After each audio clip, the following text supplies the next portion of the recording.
dispassionately. No. Like, see, no. You gotta follow. You're following my train of thought right now. You're following my images right now. I am telling you. This is why this theory already fails. The top 10 was perfect because there is no randomization. No. That's why the top 10 sucked ass. It sucked ass. It sucked donkey foot. Okay, turkey dick. It was horrible. Take it away. What? What the fuck was that? I panicked. I got scared. All right, do it with me. Here we go. Ready? Welcome to the watering hole. We didn't practice it. I didn't know where we were going with the intonations and. On to the next one. Anyway, Freddie and Tyler Gaylord. That is correct, Amundo. We're drinking some teenies today, having a good time. Because we're fancy.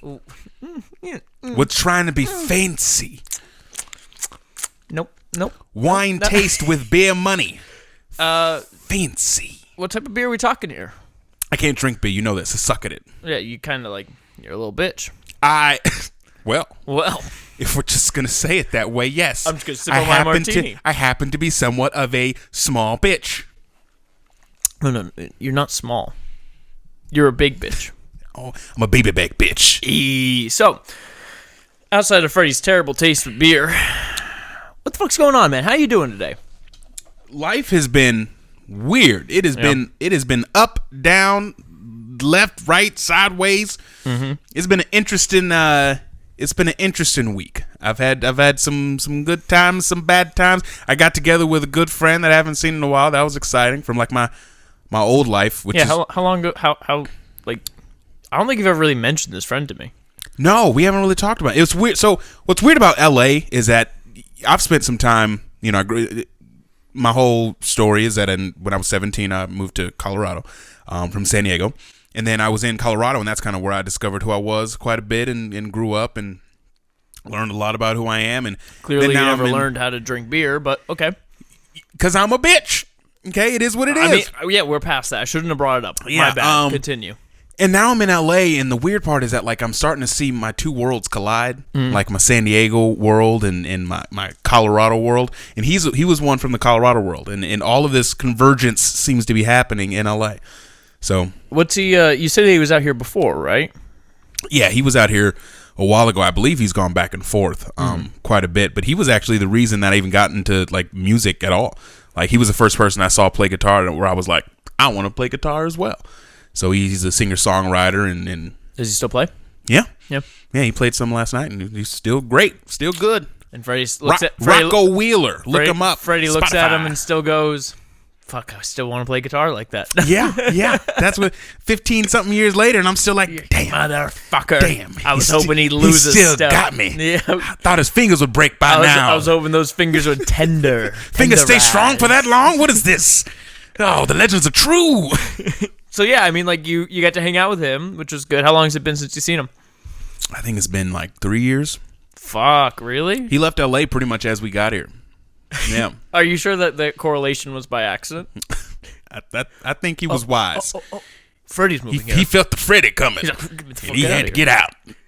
So you guys talked, you hung out, smoked. Did I see cigars? Yes, we had some cigars. And I had some Japanese whiskey. You lucky because son of a slowly bitch. but surely, hair is beginning to grow on my chest. Not a lot, but it's there. It was bald before, but now I'm getting some pricklies. Like a baby's ass. Yeah.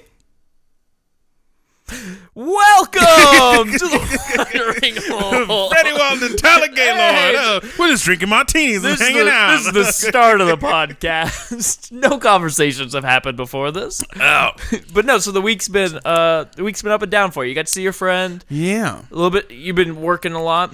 Yeah, trying to make some money. Trying to figure out this whole quarantine life, this quarantine situation. You and me both, man. We've been working our asses off on things that, like, really, we don't even really want to be doing with our time. We'd much rather be here. Oh, yeah. We'd much rather be in front of the camera, even behind the camera. Like, we'd much rather be doing something creative, and obviously, but you got to make that. You got to make that dollar. Shit's got to get paid one way or another. It's crazy to me that we're going into, like, I mean, everyone said that when it started getting cooler and as winter rolled around, that this virus would take another jab at us. But it kind of just feels surreal that 8-ish months in, right? Right around there, 8-ish months in. We're going into like another, like we're going backwards so much, and now I just don't even know what was the right call. You know, it's what was always predicted. They said there's going to be a second wave. We're in the second wave. They said that the summer's going to have a peak, and then it'll plateau a little bit, and then it's going to come back. Issue is, we fucking sucked so much on handling the first wave that it felt like there was no break from it. Yeah. You know, they were expecting the second wave, and if everything went well, there'd be this nice little lull period for a month or two, and then it would come back. And we just were like, nope, we're just going to keep chugging ahead. And LA in specific was awful. It's just Awful. you know, but we're trying to navigate this world as best as we can. I don't know. I'm having a hard time like seeing what the world's gonna look like after. It's weird to me that the world is almost certainly not going to look the same, Right. like semi-permanently.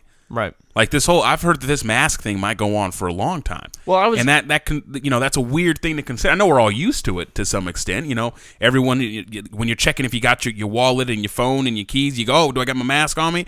You know, and well, it's funny because I was joking with the grocery store lady about because she was trying to open up like bags to bag some groceries and shit, and she was struggling, and I was like, yeah, it sucks now. You just can't like.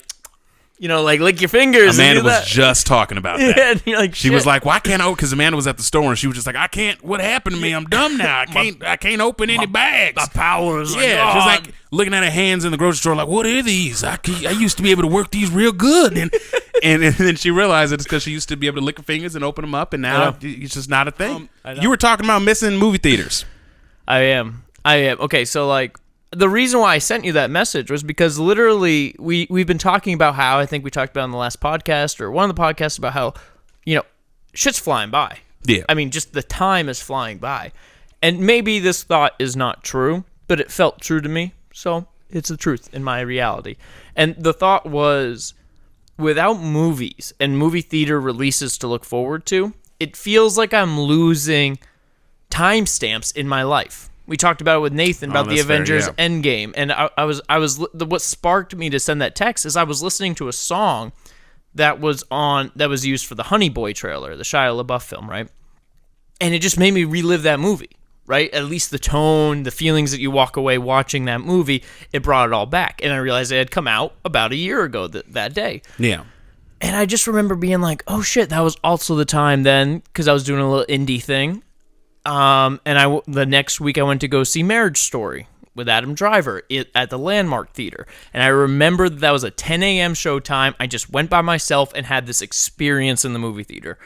And I just started thinking about back when we were going to movie theaters. I was like, fuck, like that. They started being timestamps of a moment either in my life or just a moment with friends. Like, they didn't have to be some big monumental movie. Yeah, some of them were silly. Some of them were silly, but you just remembered them, right? And I was like, fuck, like, we used to timestamp shit kind of where it'd be like, this movie's coming out in 2 weeks. And then 2 weeks later, you'd be seeing that movie, and you're like, oh shit, I remember I was looking forward to this like 2 weeks ago, right? Yeah. So you just went through your life, at least for us, because of how much we went to the movies. And we've been missing that now for 8 months. Well, and so for a little context, our acting class was on Thursday nights. Mm-hmm. And so after the acting class, we would then, figure out whatever movie is coming out. Normally, if there was any kind of Friday premiere, we'd see what's coming out and we'd go see it. And so it was very usual for us to see these movies, and we were kind of knocking them out. Some of them were bad, but a lot of them were, you're right, it's a timestamp in where we were. Even if the movie itself wasn't memorable, it was a memorable moment because it let us know. Like when we saw Will Smith. Yeah, Gemini Man. Gemini Man. It was like, it was really bad, but I still remember the night. I'm going to go out on a limb here and say I think that was like the first or second week of October. Yeah. And I'll look it up, but that's what I mean. Is like for me, at least I'll remember at least the season. Yeah. Like when we saw, again, we mentioned before, Lead a Battle Angel, February. Okay. So that's where I was in February of that year. Yeah. I just look at the year that came out, okay, 2019, whatever it is. Oh, that's and then it will inevitably bring back some memory of either something I was going through going into the movie theater, and I thought, oh, that was on my mind, or I had this to look forward to. So it's a timestamp. It's not like that was the end all be all. It was just the idea of like I can remember a little flashback of what my life was like when I went to go see this movie. Yeah. And we've been missing that now for 8 months. Well, and to me, it feels like no surprise that these last 8 months, us as well as being quarantined and all this shit like that, have flown the fuck by. Well, so the thing it makes me think about, so obviously movies have their own kind of magic to them. And we know that we... October 1st for Gemini. There you go. Right on. Movies have a special magic for us, and we know that we enjoy that experience. But it begs the question, like, with this quarantine and where we are with it, how many of those timestamps have we lost? And how many of them are we not going to get back, at least not in the same way? For me, every Sunday, it's a little bit of a different, but every Sunday I'd go to karaoke. There's a bar that's like two, 3 blocks from my house, and every Sunday I'd go there for some karaoke. I'd have some drinks, and it was, sometimes I'd have just one other person go with me. You've been with me plenty of times. Other times I'd have 10 people coming over to my house for drinks, and we go over there. And so that was like a thing that kind of let me know the week has now ended. It's Sunday now, tomorrow's Monday, and it kind of just kept going that way. And that hasn't happened in 8 months. And so there's a lot of timestamps that I feel that quarantine has brought out where it just snuffed them. Sure. And now I wonder how many people are looking like, that's how I used to measure where I'm at. And what's interesting to me is, again, if we're using those type of like rituals, right? Yeah. That's again what makes movies to me so special, because some movies call to you because you are in a certain area. Like when we saw Jojo Rabbit, I think it was for both of us, for different reasons, one of the most stressful times of our lives. We just had a lot of shit going on, money-wise, financially, what we wanted to do. We were at crossroads with our lives. And the quote at the end of Jojo Rabbit, right, where it says, where he says, I'm going to ruin it, but it's like, feel everything, beauty and pain, just keep going, no feeling is final, something like that, right? And I remember we both drove for like 5 minutes in silence leaving Burbank, and the first thing we both mentioned was that quote. Yeah. Because it spoke to us after seeing this film and that quote with where we were in our lives. Yeah. And I'll never fucking forget moments like that. But the feeling of getting together with your friends before a concert and maybe pre-gaming a little bit, and then y'all go down there together or lift down there, and then you walk into the venue and you're waiting for the band to come out, or when you, in the theaters when you first walk in, you smell the popcorn and all these things. There's some sort of familiarity to that, and going to karaoke kind of brought that in. And even when the experience is different, it's that familiarity, that constant thing that you're doing, and even if it's not consistent, even if it's not every week, even if it's bi-weekly, or if it's even once a month, it's something that you walk in and you go, oh, it's good to be back here. That feeling is something I recognize and I know. It is heartbreaking how many of those things have been just taken away because of quarantine. And I'm not saying that we shouldn't be taking those things away. I'm not saying that. I don't know what decision is right when it comes to quarantine, but it's still just heartbreaking to see so many people lose those timestamps and lose those releases. One of the reasons why I don't like streaming, I do not like this idea of releasing new movies, on TV first. Yeah. Because my issue with it is I do not enjoy a movie at home as much as I enjoy it in the theater. Because at home I have so many distractions. I don't look at my phone when I'm watching a movie, not usually. But it's there. The shit I'm in my house, right? So neighbors walking around, or dishes that have to get done, or I just got done cooking dinner, so now we gotta eat the dinner, and then we're gonna go, whatever, take a pause it and like take a break. I don't like that. I don't like having that stuff, and I like being in the movie theater where it's just me, either the group of people I'm in or myself, in a dark room for 2 hours with hopefully no distractions for those 2 hours. Yeah. Well, even if you when you watch something at home, there's like this, even if your home is relaxing and you try to make it that way the best you can, if times are tough or the day was rough, there's like this residual daily labor, and that still just kind of stays around. And when you go to the movie theater, you can kind of leave all that at the door. Yep. You get to walk into this dark room with strangers. This is a weird setup for this, but you get to walk into this room and sit with a bunch of strangers, and just for 2 hours, you're gone completely from the world, and there's not a reminder of the world you're in. If the movie is worth its salt, then you shouldn't be thinking about all the shit you got to get done or what's going on. There's so much noise right now in the world, between the election stuff, between, if you're a sports fan right now, there's a lot of trade deadline shit happening. Twitter's firing off because of like, when are we going to get a vaccine? What's going on internationally? There's just so much noise all the time. And for me, it was like the theater was kind of like church in a sense that it was just like, no matter what happens, you leave it all at the door, you focus on the event you're in with hopefully the other people who are enjoying it as much as you are, and you just shut all that noise out. Yeah. I feel like, me and Aaron talked about this last night, I feel like there's a lot of opinions going on right now, but not a lot of discussions. Not a lot of conversations, just people feeling some kind of way and just kind of throwing it out there. And it's not an invitation to discuss. It's not an invitation to have a conversation and kind of break these things down and to come to some sort of mutual and beneficial understanding of something. There's just so many opinions, and I feel like in quarantine specifically, it's been happening in kind of a dangerous way. There's, you have people talking about how much they hate Trump, or people talking about how much they hate this person, or everyone has something to say about something happening, and all of it seems very divisive, not in a constructive way, not in a way that brings people together, but just kind of breaks people apart. And that, when you talk about how much noise there's been, I've been just noticing a dangerous amount of that kind of stuff. Do you think that that's something that, look, this quarantine's lasted for about 8 months, and the issue is we've become more dependent probably on our social media and all these other venues of entertainment.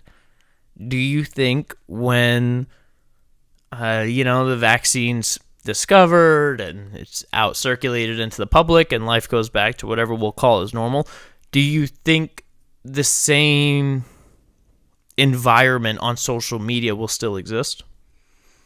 I don't think it will to the same degree that it does now, because I imagine there's a certain level of communication that we get when we go out and have a day at work and we hang out with friends in person, and you get to have those dialogues and have those conversations and exchange of opinions between people, and often this takes place in conversation, hopefully, and I think that sort of outlet and that release kind of makes it to where when people get home at the end of the day, a lot of people, this is a generalization, I don't know if this is true, but I would like to think that a lot of people now, they get home and it's time to just relax. It's time to let go of the day and kick back.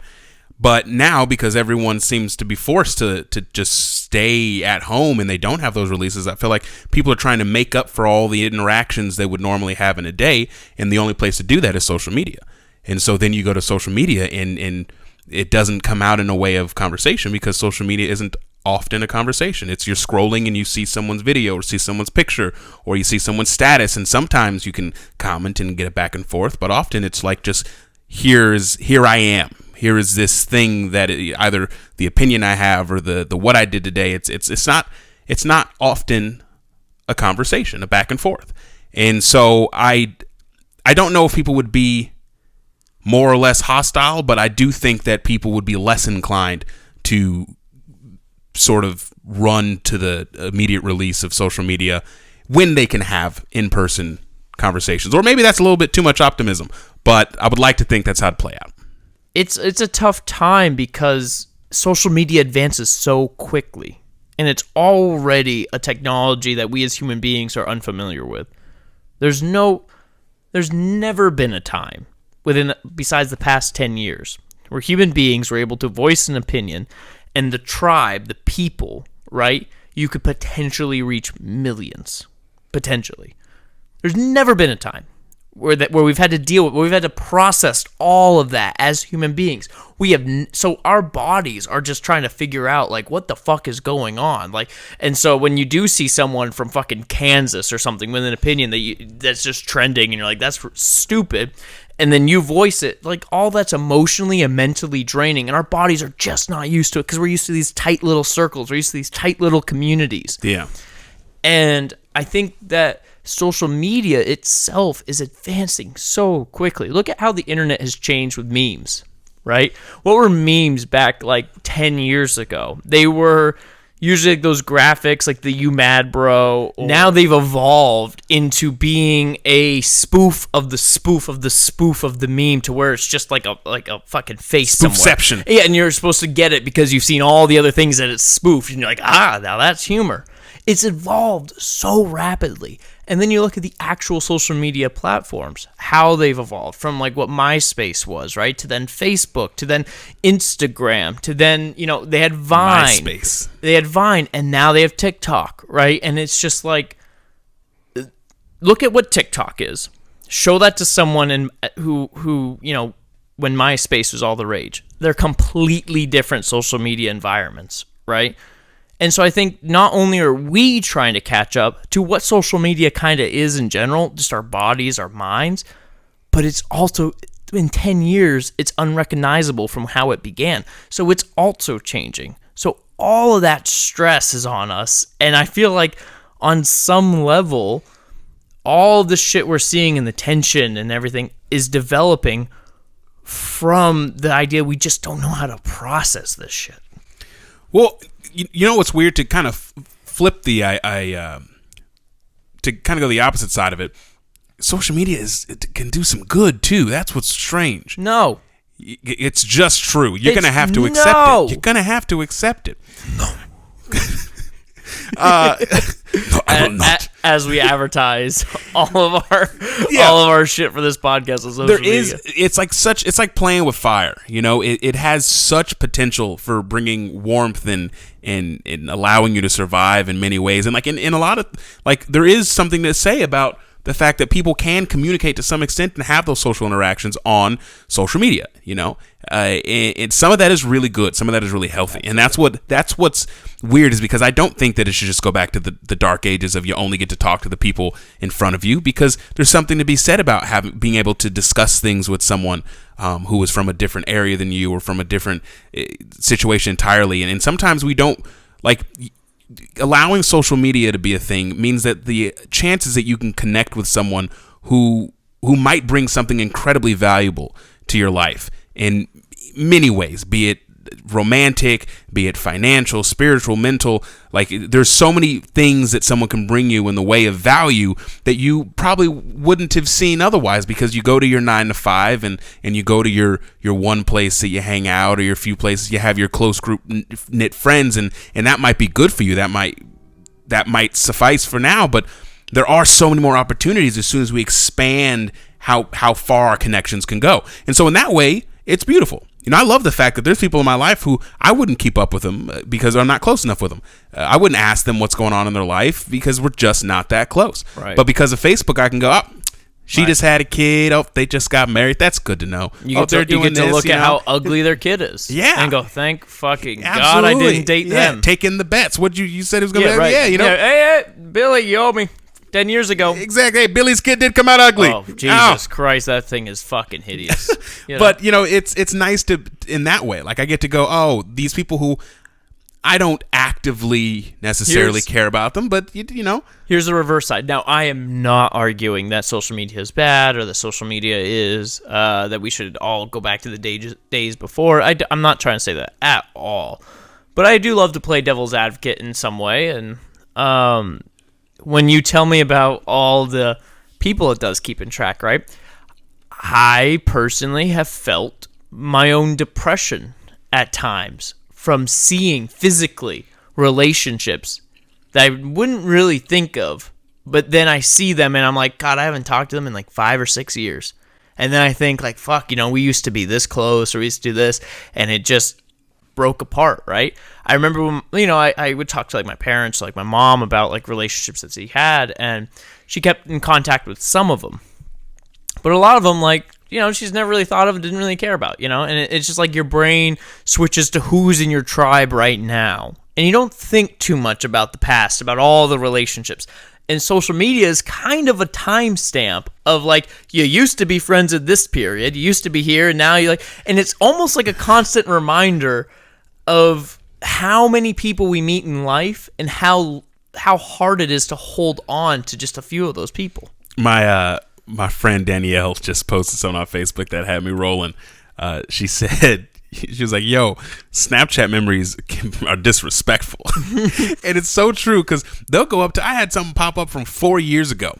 And I was like, why are you still remembering this, Snapchat? Like, why are you still talking about this? Right. And in some ways it's cool. Sometimes it's cool to be like, oh, a year ago I was doing this. That's awesome. But other times I'm like, hey, I didn't want to remember that. That was gone for a reason. It's also terrible to see like you back in high school with your angsty ass fucking statuses. Or, like, oh, yeah. I used to talk, which actually I guess is the truest form, but I used to do all my Facebook posts in like caps, like all of them. And you disgust me. And I used to be like, you disgust me. I see this memory and I go like, God, you were that annoying son of a bitch. You are gross. Yeah, but like think about it. When did that change? Shouldn't all of my posts? When did that? No, we got to talk about it. When did that change? Probably like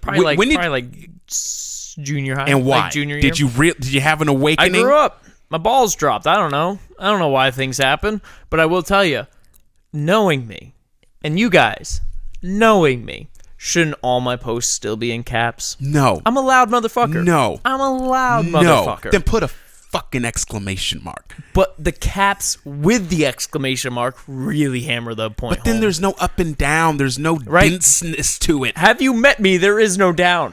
This train is only up, baby. I'm fortunate enough to still have some pretty good friendships with people I haven't been able to live next to in a long time, right? I still got some great friends in Charlotte. I still have some great friends in Maine, and I'm very fortunate in that way. But there have been thoughts where I'll look at somebody and go, fuck, there was a time that if I got married, if they got married, I probably could have been in contention for the best man there, or I at least would have been in the party. And now I'm like, I don't even know if I'm getting an invite to the wedding. And it's just like these moments, but they're still friends with me on Facebook, right? So I just think about, maybe it's just me, but I'll look back and I'll go, wow, okay, so when I moved away here, we stopped talking, probably around, like, where did that relationship go? See, I hear you say that, and that's a valid thing. And social media does a damn good job of just throwing that in your face, right? The Snapchat memories or the Facebook memories, or you just see, you see something going on, you see that someone got engaged. But I think there's an argument there that those thoughts you're having aren't necessarily bad ones. And that, although I'm not saying, you should go to depression because the outcome might be good, I think there is some benefit to going, man, what did happen there? Or I do miss that relationship, or I wish that things had played out differently. What's weird in these scenarios is it's not necessarily anything changed with the relationship. It's just that physically I moved to a different state, And so it's like you just can't keep those close connections with everybody that you knew from a different state. It's just not how it works. We as human beings, no matter how much social media tries to connect us all, at the end of the day, we're still going to value the close personal relationships we have with the physicality area that we have going on. Like, I have absolutely no doubt that if you and me moved to different if like you moved out of California or I moved out of California, I have absolutely no doubt that we would stay in touch. And I have absolutely no doubt that we would still be close. Like if I flew out to wherever you were, vice versa, it would be like old times. But it wouldn't be close to the relationship we have right now. Yeah. And I do think that so sometimes it's not necessarily like something happened that you can learn from or something. It's just physically you moved away and time passed. I don't know that I fully agree with that it wouldn't be. Well, so go fuck yourself, dude. Like when you say that it wouldn't be what it is now, I obviously we wouldn't have the consistency. We wouldn't have we can see each other multiple times in a week. But like, Nathan, he's been my best friend for years. And whenever me and him get together, the relationship hasn't taken a drop in like the degree to which we are good friends. As soon as we get back together, there really isn't time lost. And so I don't know that I don't think that when you can't see someone every day that the relationship necessarily has to take a dive. I think it often does. I think often people are close only because they're close in proximity. I think that a lot of times people become best friends only because it's someone who's around them constantly and they just build up they're used to that person. And then as soon as that environment changes, the relationship changes. I don't know that always has to be the case. I guess the reason why I think like this is not that the relationships, and I even said like I don't think the relationship would change when we got back together, but there would be a difference. Like you would have a new friend that you would hang out with as much as you hang out with me right now. And that friend would probably take some priority in your life if things had come up on certain levels. And I guess really what I'm thinking about is it's because I was a child of the MySpace age, and there were top 10 friends in MySpace, or top 8, whatever you decided. Oh, and you would fight. Some assholes Why did am I top 3? 2. Yeah, Why am I 3? right. Well, this person's family and this. And so to put this in the physical plane, it's kind of like, maybe you and me would be like number 1, number 2, whatever on our friends list, whatever it would be. I'm not trying to assume I'd be number 1, but I'm number 1. And so then like I move away. I stay number 1 for a few months. Freddy's like, nah, it just doesn't feel right to move him down at all, right? And then some other guy starts sneaking into the top 8. And you're like, ooh, okay. And then before you know it, 6 months, 8 months later, you go, God, it hurts me.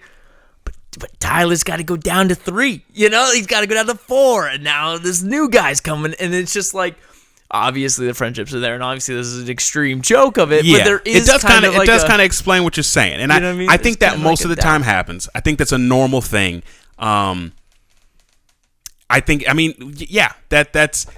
don't. So to me, it's just social media reminds us, just as MySpace did 10 years ago, like where you stand on some of these relationships, and some of them aren't as good as still being in the top 10 of your friends. Some of them are literally just like, outside of Facebook, you would forget that person existed, and you used to be close, and that's the tough ones. It's interesting to me that ones. Like hits you hard. It does, because there's a lot of people who I used to be really close to, and if I'm not close to them now, I don't look backwards very much. Not in the way that I don't miss it, but it just becomes a good memory. Like some people have a very cold heart. Cast iron heart. Oh man, I sink, man.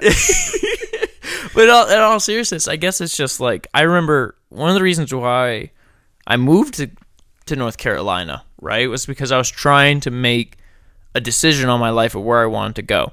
I had just left LA. I didn't know what I wanted to do in my life, and I was just trying to figure out and I had been in Maine now for a year. And one of the issues why I had to get out of the state of Maine was because I started reconnecting with all of these old friends. And it got so stressful because I started having to schedule people where I was you were just so popular. Yes, woe is me. Thank you. It was literally terrible because I was like, it wasn't terrible. Every time I hung out with them, I enjoyed it, right? And it was wonderful, but it was so stressful because I was trying to figure out what I wanted to be and what I wanted to do. But then I would be like, oh, well, I'm seeing this person this day, this person this day, this person this day. 2 weeks from now, I got this, and this. And I had no time to myself. And I felt like if I was taking time for myself, I was ignoring people who had cared about me in my life. And so I just had to be like, I'm getting out of this fucking state. I'm not going to have any of the responsibilities with my parents, with friends. It's just going to be me to figure out who the fuck I want to be. And I had to take that time. And I don't know if I could have, because I was so connected with all of these old friends through social media that I would hit them up and be like, hey man, how's it going? What's life like? Let's grab a drink. Let's do this. And then I started having to continuously do that. And so for me, it really was very stressful. And I just had to physically cut that off. And so it is something that really affected me heavily. Well, so the way I've always visually thought about it, like in my head when I'm thinking about friendships, right? For those who are listening, it's like you. Very quickly, I do want to say, if I still see you today, that friendship's solid. Don't be listening to this and being like, I don't know, man. Like, does he not want to? Like, no. Don't do that. But if he doesn't see you today, you're done. You're fucking You're done. useless. He doesn't love you anymore. Even listen you're out to this the door. Podcast, you son Quit of a today. bitch. You're over. But like for real, I was like, now I go back and I see the people I want to see, and you are loved. So the way I've always thought about it is like if you draw a cross, okay, and the horizontal line is towards you got to go and get religious. In the horizontal line is towards the top of the cross, right? And if the vertical line is sort of the level of friendship that you achieve with someone, the deepness and the bonds that you build, right? And different people are on different places vertically. And a lot of time you're fighting just that's what you're fighting, right? It's I trust them to this degree. I tell them my secrets, and you build a love for them, right? And that takes them up on that vertical line. And then when you just like the MySpace top 10s. Yeah, well, I'm just telling you, man. Why did we ever get rid of that? So then I'm just saying, why does Facebook not have one? There's a different layer that top 10s didn't get to, okay? So you're vertically climbing up the top 10s, right? I gotta hear this because I'm pretty sure Tom thought of everything. But imagine this, right? If we're gonna call it top 10s, you get to the horizontal line, and this is where everyone on the horizontal line might be the same level of importance to you, the same level of love, the same level of bond that you have with them, right? And so the equivalence, if we're going to stick with this top 10 thing, would be, imagine if you created a top 10, but every day it was randomized dispassionately. No. Like, no. You gotta follow. You're following my train of thought right now. You're following my images right now. I am telling you. This is why this theory already fails. The top 10 was perfect because there is no randomization. No. That's why the top 10 sucked ass. No. It sucked ass. It sucked donkey foot. Okay, turkey dick. It was horrible. Tyler Gaylord just got up from the table and walked away. He's disheveled and angry. But I only came back because you're on my top 2. But when you get to that level, it's almost like there's a sort of a randomization, right? And on that horizontal line, that is only judged based on proximity. You know, the people who are closest to you are the people that you see daily, the people that you talk to the most often. And the only reason someone moves further down that horizontal line has nothing to do with the level in which you love them and trust them and how much your bond has grown and solidified. It just means that they're not as close to you in proximity as someone else would be. But I don't think it takes away how important they are to you or the bond that you have. And so, again, if you go to the MySpace example, it would be as if, well, all you have to decide is who's in your top 10. We're going to randomize it because no one is more important than the other. You know, if you stick with the concept that there has to be a top 1, a top 2, top 3, and top 4 is always going to be worse than the top 2, that's where you get shit twisted. This just sounds like you're a socialist. I couldn't even tell you exactly. I'm sorry, what man. socialist is. The original top 10 is such a capitalist strong system. There's winners and there's losers. I don't know. Apparently, it made you depressed. It made you depressed. Your top 10 is all like, yeah, but that's capitalism in general. It makes you depressed until you win. Feel depressed. You gotta feel sad about it. Oh, yours is all like whoop-de-doo. Mine is all like positivity. Let's be healthy about it. Today you're 1. Enjoy it. But I really think that's how it should be viewed, in my opinion, because I don't think proximity changes it often, I think, shows you that someone who you thought was in your horizontal, axis ended up being more of a vertical friend. I'm going to see how many podcasts in a row. All of my friends. I want to see how many podcasts in a row that I can go with just saying something that I don't mean sexual at all, but it just sounds like it could be. Well, I mean, at the end of the day, social media is a bitch that we're going to try to figure out. This new space is a bitch that we're going to try to figure out. And I think friendships in a social media age are something that we are still figuring out because, I mean, if this election is anything, I know so many people that people like to take sides on certain shit, and some people saw sides that they didn't like to see, people they thought were friends, or people they thought maybe respected them more than potentially maybe they did. So a lot of things have been strained in this quarantine because of social media. Do you think, I got a question for you, do you think that online friends can be as powerful as in-person relationships? Do you think that you can form a bond with someone online that is just as powerful as in person? I think we'll probably end it with this one right here because we're getting up there in time, but I do want to answer this and give it the full treatment. I think it depends on the amount of time spent. Because I have one of my best friends right now in the whole world, Matt King. He is the person I moved in with in North Carolina. Matt King, you're going to number 3, buddy. I'm coming for your spot. Yeah, you can try. he still DMs the D&D thing. Nice. That we do Is it online? Yeah, we Nice. use Fantasy Grounds. Matt, get your ass out of here to L.A. Oh, this dude. We need you. This dude's a murderer of DMing. Like, he's got wonderful man. Anyway, so he actually is probably a great person to ask this question for, because a lot of his online friends became physical friends, right? And those, you could make the argument that the relationship never changed. It just went from one to physical, right? It went from the internet to physical, but it was the exact same thing. So a lot of his friends were part of his clan in World of Warcraft. And now you look at the past 5 years or so since Matt kind of moved in to North Carolina. A few of them moved in together because they all live together, and then they all kind of settled in. Now other ones are kind of coming in. Even the people in our D&D group right now who are from other ways are coming into North Carolina. So all of those friendships were very strong for him. They were, they talked to each other, heard each other's voices for 8-10 hours a day, almost every day. That's stronger than most people's physical friendships, right? And then that they were able to then bring that into the physical space. I would argue the power of that relationship has not changed, just the physicality of it, right?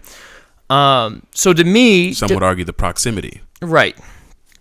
Okay.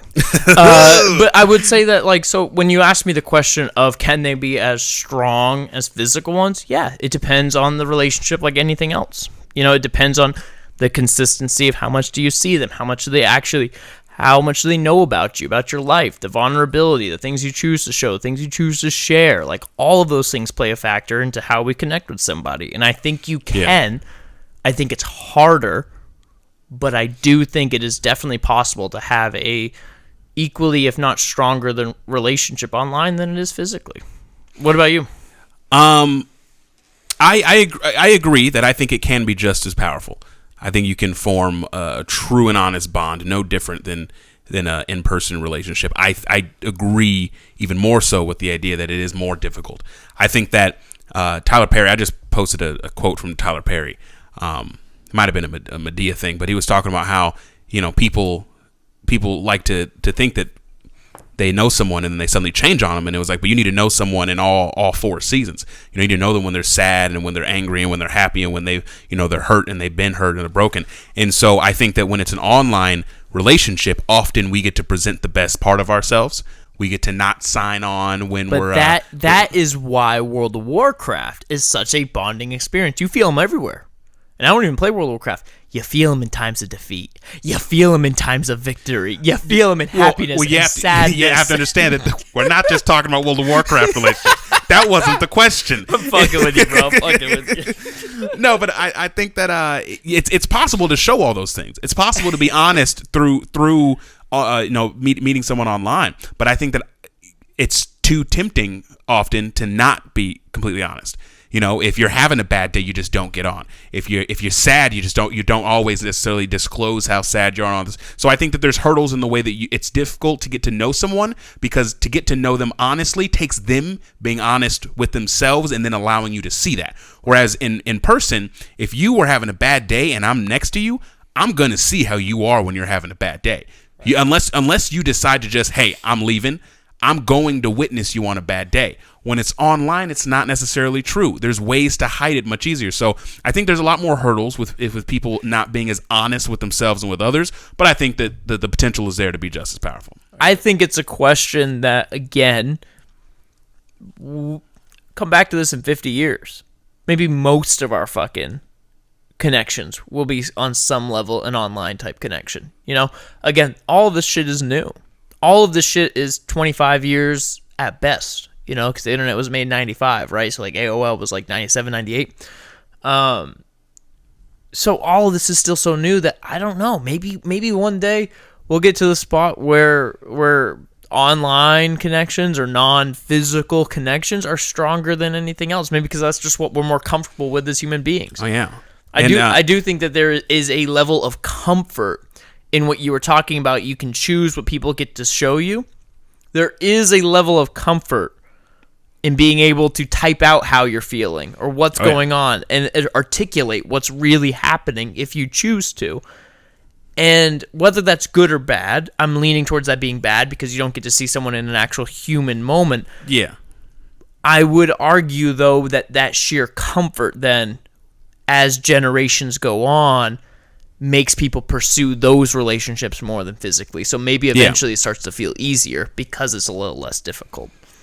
Yeah. I think we should end it there, but we in one of our upcoming podcasts, we're gonna talk about some. I got some questions for you, Tyler. I got some questions for you to spark some thoughts, but we're gonna talk about it on our next podcast. 6.8 inches. No, it's not. Guarantee. Anyway, thank you for listening. Hey! Please like and subscribe. Follow us on Apple. Follow us on Spotify. We are now having the video version of this up on YouTube under the Due North YouTube channel. Do you want to take a quick second? I know I just kind of think that you should take a quick second to explain the Due North thing. Because not everyone's going to watch every single video, so it might be nice to explain why you got a quick second kind of what the Due North, just so they know, like, why is it on the Due North channel? Okay, so the Due North, the Due North thing is that the mission statement for that is to comprehend tomorrow what we couldn't today, and Tyler's been a huge help, in the last 3-4 years in specific. I've done a lot of thinking about my life and looked backwards, and I've started to try to understand certain concepts and certain things that I've gone through.